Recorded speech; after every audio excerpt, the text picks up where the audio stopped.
കനത്ത വേനലിനെ തുടർന്ന് പാലക്കാട്ടെ ഡാമുകളിൽ ജലനിരപ്പ് താഴ്ന്നു. മലമ്പുഴ ഡാമിലാണ് ഏറ്റവും കൂടുതൽ ജലനിരപ്പ് താഴ്ന്നത്. മറ്റു ഡാമുകളിലും വെള്ളം കുറഞ്ഞത് കർഷകരെ ആശങ്കയിലാക്കിയിട്ടുണ്ട്.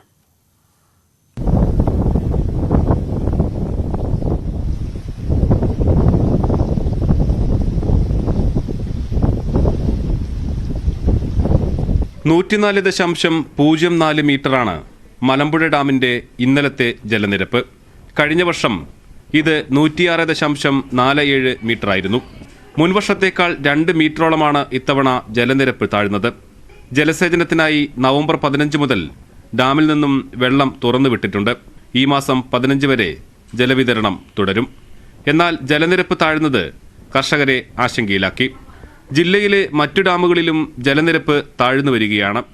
വാളയാറിൽ 195.3 മീറ്ററാണ് ജലനിരപ്പ്. പോത്തുണ്ടി, ചുള്ളിയാർ, മീങ്കര, മംഗലം, കാഞ്ഞിരപ്പുഴ, ശിരുവാണി എന്നിവിടങ്ങളിലും സ്ഥിതി വ്യത്യസ്തമല്ല. പോത്തുണ്ടിയിൽ 92.41 മീറ്ററും ചുള്ളിയാറിൽ 141.73 മീറ്ററുമാണ് ജലനിരപ്പ്. മുൻവർഷങ്ങളെ അപേക്ഷിച്ച് ഇവിടെയും ജലനിരപ്പ് കുറവാണ്. വരും ദിവസങ്ങളിൽ വേനൽ മഴ ലഭിക്കുമെന്ന പ്രതീക്ഷയിലാണ് കർഷകർ.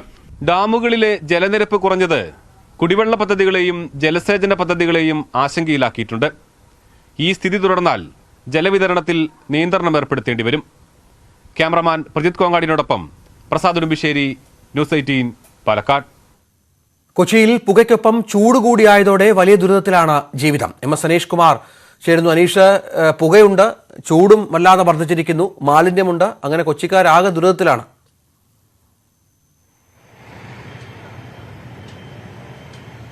തീർച്ചയായിട്ടും രഞ്ജിത്ത്, വലിയ ദുരിതത്തിലൂടെ കൊച്ചിക്കാർ കടന്നു പോകുന്ന ദിവസങ്ങളാണ് ഇപ്പോൾ വന്നിരിക്കുന്നത്. കാരണം ആദ്യം സൂചിപ്പിച്ചതിന് ബ്രഹ്മപുരം മാലിന്യ നിലയത്തിൽ നിന്നുള്ള തീ ഉയർത്തുന്ന പുകയാണ് കൊച്ചി നേരിടുന്ന ഏറ്റവും വലിയ പ്രശ്നം. അതിനൊപ്പമാണ് വലിയ ചൂട് സംബന്ധിച്ച് വലിയ മുന്നറിയിപ്പുകൾ ഇപ്പോൾ ആരോഗ്യവകുപ്പ് നൽകിയിരിക്കുന്നു. പ്രത്യേകിച്ചും ഈ മാലിന്യ നിലയത്തിൽ നിന്ന് വരുന്ന പുകയോടൊപ്പം ചൂട് കൂടി എത്തുമ്പോൾ സാംക്രമിക രോഗങ്ങൾ പടർന്നു പിടിക്കുന്നതിനുള്ളൊരു സാധ്യതയാണ് കൊച്ചി നഗരത്തിലും സമീപ പ്രദേശങ്ങളിലുമൊക്കെ ആരോഗ്യവകുപ്പ് പറഞ്ഞിരിക്കുന്നത്. നമുക്കൊപ്പം ഇപ്പോൾ വലിയ വേഗത്തിൽ പണിയെടുക്കുന്ന കുറച്ച് ചേട്ടന്മാരെ കാണാം. അവരിപ്പോൾ കടവന്ത്ര പനമ്പള്ളി നഗർ ഭാഗത്താണ് ഉള്ളത്. ചേട്ടാ, എങ്ങനെയാണ്? വളരെ ധൃതിയിലാണ് നിങ്ങളിപ്പോൾ പണിത് മുന്നോട്ട് പോയിക്കുന്നത്. എന്താ ഇത്ര വേഗത്തിൽ പണി തീർക്കുന്നത്? ചൂട് സഹിക്കാൻ പറ്റാത്തതുകൊണ്ടാണ്. കാരണം എന്ന് വെച്ചിട്ടുണ്ടെങ്കിൽ നേരെ നിന്ന് കഴിഞ്ഞിട്ടുണ്ടെങ്കിൽ വെറുതെ പൊള്ളിപ്പോണേ ദേഹങ്ങളൊക്കെ. അപ്പോൾ അത് കാരണം ഞങ്ങൾ വെളുപ്പിന് 4:30 മണി 5 മണിക്ക് വന്നിട്ട് ഈ ഉള്ള പണി എത്രയും പെട്ടെന്ന് തീർക്കണേ. എത്ര മണി വരെ പണി ഇപ്പോൾ നിലവിൽ ഞങ്ങളൊരു മൊത്തത്തിൽ നോക്കിക്കഴിഞ്ഞാൽ ഒരു 8 മണിക്കൂറോളം. 8 മണിക്കൂർ. ഇടയ്ക്ക് അങ്ങനെ കാര്യമായിട്ട് റെസ്റ്റ് ഒന്നും എടുക്കില്ല? ഇല്ല, ചായ കുടിക്കാൻ പോലും പോകില്ല. 4:30 എണീക്കും. 4:30 എഴുന്നേറ്റ് പോകും. നിങ്ങൾ എവിടെ താമസം? ബോൾഗാട്ടി, ഒരാൾ മുളവാട്, അയാളും മുളവാട്, ഇയാള് പടുതല, ഇയാള് ഇവിടെ ഈ തേവര അറ്റത്ത്. അപ്പൊ അവിടുന്ന് ബോൾഗാട്ടിൽ നിന്നൊക്കെ രാവിലെ എണീറ്റ് പുലർച്ചെ എണീറ്റ് പോരും? ആർക്കിടെങ്കിലും കൈ കാണിച്ച് ഏതെങ്കിലും വണ്ടിക്കൊക്കെ ഇങ്ങോട്ട് പോരും. എന്ന് മുതലാ ഇങ്ങനത്തെ ഒരു പണി ഷെഡ്യൂൾ വന്നു തുടങ്ങിയത്? ഇല്ല, ഇത് എന്ന് വെച്ചിട്ടുണ്ടെങ്കിൽ ഈ വർക്കിന്റെ രീതി അതാണ്. അപ്പൊ അത് കാരണം ആ വർക്കിന്റെ രീതി അനുസരിച്ച് ഞങ്ങൾ വെളുപ്പിന് വന്നിട്ട് ഞങ്ങൾക്ക് ഈ വർക്ക് എന്ന് പറഞ്ഞിട്ടുണ്ടെങ്കിൽ അവർക്ക് ഇത്ര ചെയ്ത് കൊടുത്ത ചോദ്യം അത് ഞങ്ങളുടെ ഇഷ്ടം പോലെയാണ് പണിയണേ. നമ്മുടെ സമയം അനുസരിച്ച് പണിയാണ്. അതെ. മറ്റുള്ള ആളുകൾക്ക് ഇത്ര ഒരു സൗകര്യം ഉണ്ടാവില്ല അല്ലെ? അവരുടെ എല്ലാ മേഖലയിലും ഇപ്പൊ ഏതാണ്ട് ഈ മേഖലയിൽ ടണ്ണേജ് വർക്കാണ്. ഇത്ര ടണ്ണ് വേണം പണി വേണമെന്നുണ്ട്. അത് നമ്മളെ കൊണ്ട് പരമാവധി നമ്മൾ മാക്സിമം നല്ല ഭംഗിയായിട്ട് ചെയ്ത് കൊടുക്കും. അവർ പറയണം മെഷർമെന്റ് ചെയ്ത്. ഇപ്പോഴാണ് കൊച്ചി നഗരത്തിലൊക്കെ ഫുള്ള് പുകയാണ്. കഴിഞ്ഞ കുറച്ച് ദിവസങ്ങളായി തന്നെ ആളുകൾക്ക് ജീവിക്കാൻ പറ്റാത്തൊരു സാഹചര്യമാണ്. പുകയുണ്ട്. അത് കൊച്ചു പിള്ളേർക്കൊക്കെ വളരെയധികം വ്യാപിച്ചിട്ടുണ്ട്. ശ്വാസം മുട്ട്, ചുമ, അങ്ങനെയുള്ള ഇതൊക്കെ വന്നിട്ടുണ്ട്. പ്രത്യേകിച്ച് കൊച്ചു പിള്ളേരുള്ള കുടുംബങ്ങളിലാണ് കൂടുതൽ പ്രശ്നങ്ങൾ വന്നേക്കണത്. നിങ്ങൾക്കൊന്നും ഈ പുകയൊന്നും ഒരു പ്രശ്നമല്ലായിരിക്കും അല്ലേ? ഞങ്ങളത് ശീലിച്ചു. പിന്നെ ജീവിക്കാൻ വേണ്ടിയുള്ളൊരു പോക്കല്ലേ ഇത്.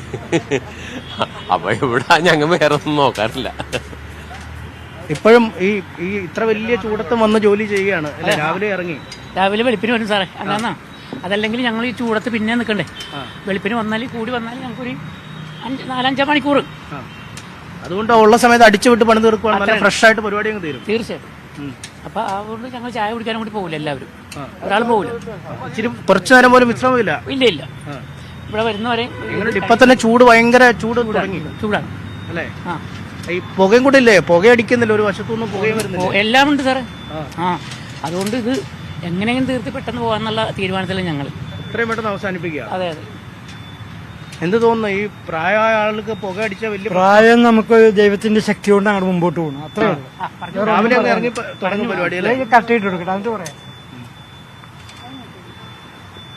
എങ്ങനെയുണ്ട് ഈ മാസ്കും തൊപ്പിയും എല്ലാം കൂടെ വെച്ച് പണിയെടുക്കേണ്ട അവസ്ഥയിലായി അല്ലേ?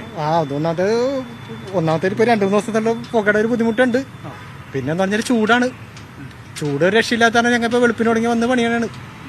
അതാണ് എന്ന് പറഞ്ഞാല് അല്ലെങ്കിൽ എന്ന് പറഞ്ഞാല് പണിത് പോകാൻ പറ്റൂല. വീട്ടിൽ ഇരിക്കേണ്ടി വരും പണിയില്ലാതെ. പണിയില്ലാതെ വീട്ടിലിരിക്കേണ്ട അവസ്ഥ എന്ന് പറഞ്ഞാൽ വരാറുണ്ട്. എന്ന് പറഞ്ഞാൽ വർക്ക് കുറയുമ്പോഴുള്ള ഒരു അവസ്ഥ ഉണ്ട്. അല്ലാതെ എന്ന് പറഞ്ഞാൽ ചൂടിന്റെ പ്രശ്നം. കട്ടിയുള്ള ഷർട്ടൊക്കെ ഇട്ടാലും രക്ഷയൊന്നും ഇല്ലായിരിക്കും അല്ലേ? ദൈവത്തിന് നോക്കിയാൽ വേർത്തിട്ട് ഇരിക്കണേന്ന് പറഞ്ഞാല് ഇത്ര ചൂട് വന്നിട്ടും വേർത്തിട്ട് തന്നെ ഇരിക്കണം.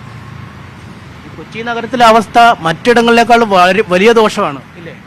ദോഷങ്ങൾ ഒരു വശത്ത് കുമിഞ്ഞു കിടക്കുന്ന മാലിന്യവും അതിനിടയ്ക്ക് ഈ പണിയെടുക്കുന്ന പ്രധാനമായിട്ടും നമുക്കെന്ന് പറഞ്ഞാൽ ചൂടിൻ്റെയാണ് ഭയങ്കരമായിട്ടുള്ള പ്രശ്നം. ചൂടൊരു രക്ഷയില്ല. അതായത് സാധാരണ എന്ന് പറഞ്ഞാൽ ഏപ്രിൽ മെയ് മാസങ്ങളിലാണ് ചൂടെങ്കിൽ ഇപ്പോൾ ഈ മാർച്ച് മാസം ആദ്യം തന്നെ ചൂട് രക്ഷയില്ലാത്ത രീതിയിലോട്ട് തന്നെയാണ്. കമ്പികൾ പഴുക്കും. അപ്പോൾ അതിൻ്റെതായ ബുദ്ധിമുട്ടുകൾ. പൊടി ഒരു വിഷയമാണ് മുഖ്യം. ഇപ്പൊ ഈ സമയത്തൊക്കെ എന്ന് പറഞ്ഞാൽ പൊടി ഭയങ്കര പ്രശ്നമാണ്.